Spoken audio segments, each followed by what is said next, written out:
intolerância por si mesma, seja em qualquer setor, já é uma coisa absolutamente ridícula.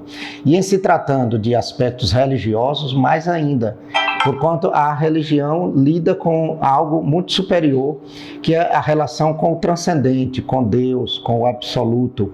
E esse Deus com o qual nós nos relacionamos, e eu acredito que todas as religiões assim procedem, é um Deus que se define em favor do homem. Nós o temos como Deus misericordioso. Portanto, esse Deus que me aceita como seu filho, ele aceita o outro também como filho. Então, eu não posso me sobrepor ao outro, me considerar superior, me qualificar mais, porquanto Deus nos fez todos a partir de si, nós somos a sua imagem e todos nós somos pertencentes a esse mesmo grupo chamado humanidade. Portanto, intolerância religiosa é uma coisa asquerosa. Existem algumas religiões que ainda não concordam, né, com as concepções que a doutrina dos Espíritos traz basilado no Evangelho do nosso Senhor Jesus Cristo. Infelizmente, isso ainda ocorre, mas não é nós, né? Não é nós cristãos, não somos nós espíritas que vamos julgá-los, não é nós que vamos aqui ser inimigo de uma outra religião. Se uma outra religião não concorda com os princípios ou alguns princípios da doutrina espírita, ele tem todo o direito, ele tem toda a razão. Nós, da nossa parte, compreendemos, temos que compreender, nós temos que realmente trazer aquilo que o pensamento do Cristo traz, que é o bem, a aproximação, o perdão, a compreensão, a renúncia, o entendimento, para que todo esse contexto possa gerar paz entre nós, porque o Cristo não nos deixou nenhuma religião, né? Apesar da ONU hoje registrar várias religiões cristãs no planeta Terra, e nós espíritas temos uma missão moral de levar o Evangelho e respeitar todas as religiões, todas as filosofias, mesmo aquelas que não concordem com alguns princípios ou a sua totalidade da doutrina espírita. Tem coisas que são inaceitáveis. Por exemplo, as pessoas ditas religiosas criticam outras religiões ou até mesmo dentro do próprio segmento. Exemplo, um bandista criticando um bandista, católico criticando católico, candomblessista criticando candomblessista.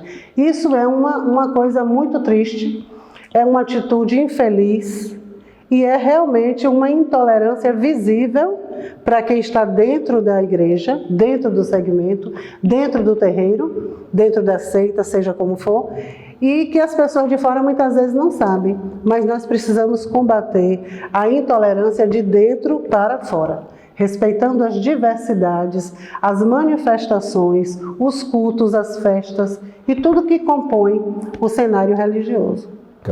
Nos anos 50, aconteceu um fato histórico no Brasil, numa diocese lá do interior de São Paulo.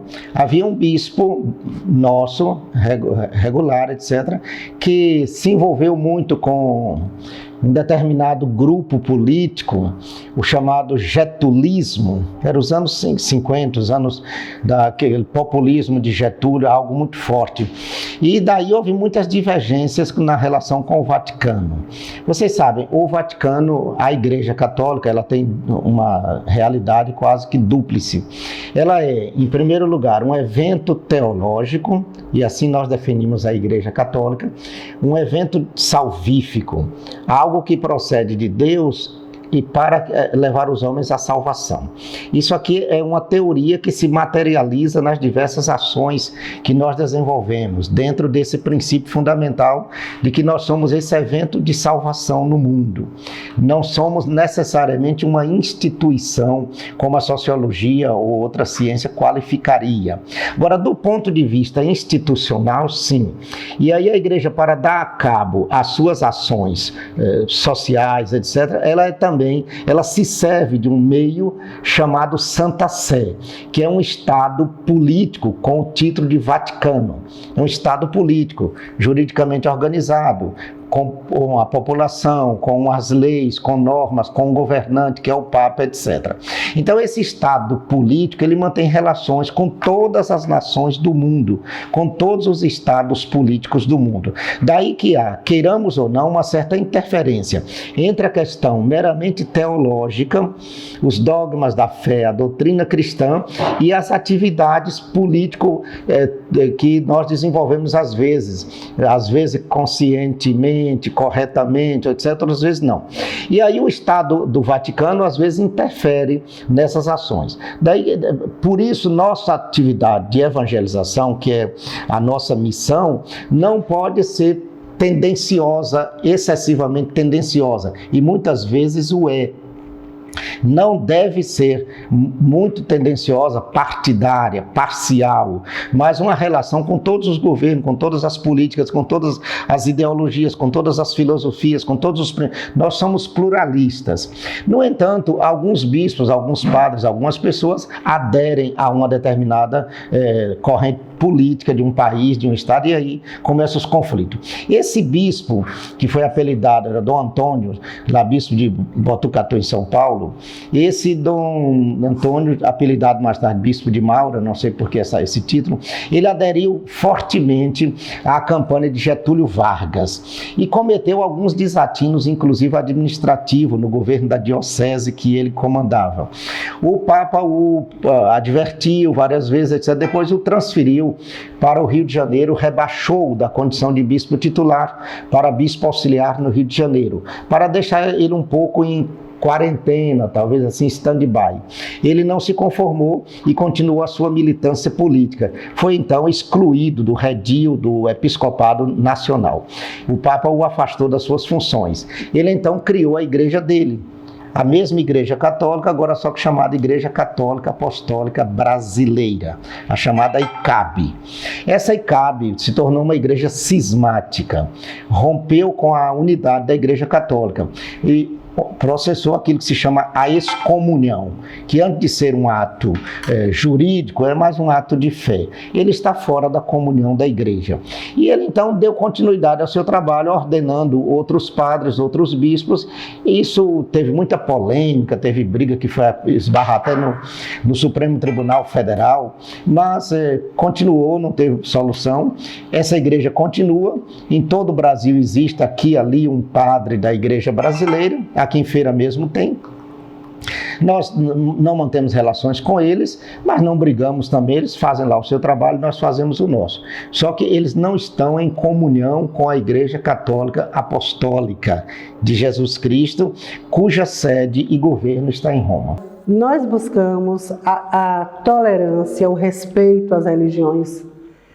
E eu vou falar do ponto de vista pessoal. No dia a dia, eu procuro aliar o discurso à prática, tratando todas as pessoas como elas são, independente da religião que professam. Porque a nós não interessa, em verdade, no que as pessoas acreditam. Nós precisamos ver as pessoas como elas são, a essência das pessoas, e não o segmento religioso ao qual ela faz parte. A busca pela essa tolerância religiosa vai partir do princípio, quando o homem conhecer a si mesmo, quando o homem entender que ele é filho de Deus, que todos nós somos filhos de Deus, independentemente da religião que professe, independentemente da filosofia, independentemente até da questão da etnia e da questão aonde nós vamos buscando, né, esses princípios, os princípios do Evangelho. Podemos afirmar com muita segurança que poderemos ter de início um ateu que não acredita em Deus, mas que é um homem de bem, o homem que leva a paz, o homem que conduz o pensamento cristão, do pensamento do Cristo, mesmo inconsciente, do que um próprio cristão que professa uma religião cristã e conturba, né, um movimento cristão, o pensamento do Cristo no nosso planeta Terra. Então a tolerância parte do princípio do conhecer a si mesmo, das boas ações, da reforma moral que o homem tem que ter em si mesmo e aí conviver em paz com toda a sociedade e conviver em paz com todas as religiões e toda a filosofia. É uma vertente racista, porque o candomblé é matriz africana, é religião trazida da África, e os negros à época não podiam entrar nas igrejas dos brancos e nem podiam praticar a própria religião. Então está associado o preconceito à religião, o preconceito à cor da pele, como todo tipo de preconceito tem a mesma origem, que é justamente a inferioridade humana. Na cabeça de cada um de nós tem uma ideia e que às vezes se torna ideologia, e aí que entra o problema. Nós que acreditamos assim, queremos assim, um é mais isso, outro é mais aquilo, e aí nós vamos caminhando nos 10 caminhos do humanismo. A coisa mais importante do mundo é o humanismo, esse princípio da humanização do homem. Olha, nós temos um norte teológico, uma orientação teológica que para nós é fundamental. Está na primeira página do livro da Bíblia, o Gênesis. Deus cria o homem à sua imagem e semelhança. A imagem de Deus em nós é o que define esse dogma dos direitos humanos, do humanismo, tudo que nós falamos hoje no mundo ocidental, procede disso aqui. Nós somos imagem de Deus, nós temos o sêmen de Deus em nós. E Deus nos cria para a salvação, por isso Ele cuida de nós e quer que nós nos cuidemos e cuidemos uns dos outros. Esse é o princípio básico do humanismo cristão. Existem humanismos ateus, mas também que defendem o homem, etc., mas sem a perspectiva do divino. O nosso humanismo é cristão.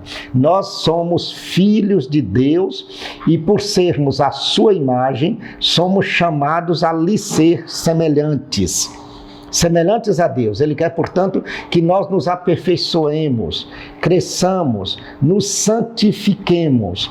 Chegamos até a expressão máxima do humanismo, que é a divinização do homem.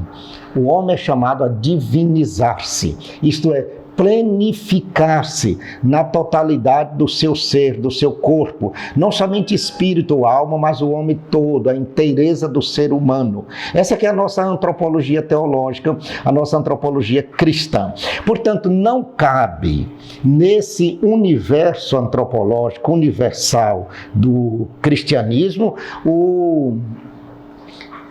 a discriminação, a intolerância, porque eu sei que você é diferente de mim, você pensa de mim, mas você também tem o sêmen de Deus em si.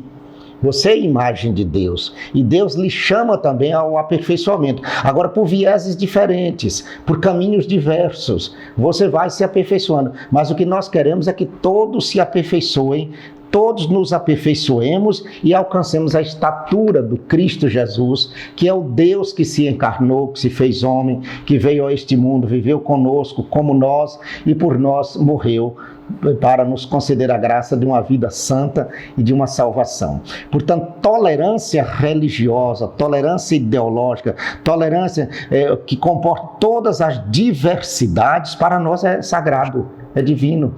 Nós não podemos ser intolerantes. Intolerância de cor, de ideologia, de sexo, de raça. É um ponto que nós temos que dizer o seguinte: olha, peraí, quem somos nós? Aí você diz assim: você é o quê? É moreno, é mulato, é negro, é afrodescendente, Não sou nada. Eu não sou descendente de negros. Eu sou descendente do ser humano.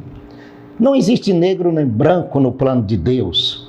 Embora setores da ciência dizem que a raça humana, a espécie humana começou pela África, então aí já bastaria para nos dar uma resposta. A África é negra, né? Portanto, então, o ser humano começou foi negro. Se nós formos nos pautar pela epiderme, pela cor da pele, então somos todos negros. Eu não sou descendente, nós não somos descendentes de negro nem de branco, nós somos descendentes da humanidade. Quando começou a humanidade? Onde começou? Que cor ela tinha, a humanidade possuía ao começar? Essa que é a questão fundamental. Algumas coisas são inaceitáveis quando as pessoas ditas religiosas se intitulam donas das respectivas religiões e se arvoram em fiscalizar os outros, a religião dos outros. Deus salva, Jesus salva, fulano. Deus condena fulano infinitamente. Ninguém tem esse poder, porque Deus, em verdade, não nomeou ninguém para ser fiscal de religião, fiscal de prática religiosa. E dentro da própria religião é preciso também que haja respeito e um não fique a criticar o outro. E nós ficamos com essas picuinhas, essas bobagens que dividem, agridem as pessoas. A dignidade humana não está na cor, no sexo, na origem, no poder, etc. Está no ser. Eu sou. Esta que é a questão. Eu sou humano, sou filho de Deus, quero me humanizar mais ainda e ajudar os outros a se humanizarem.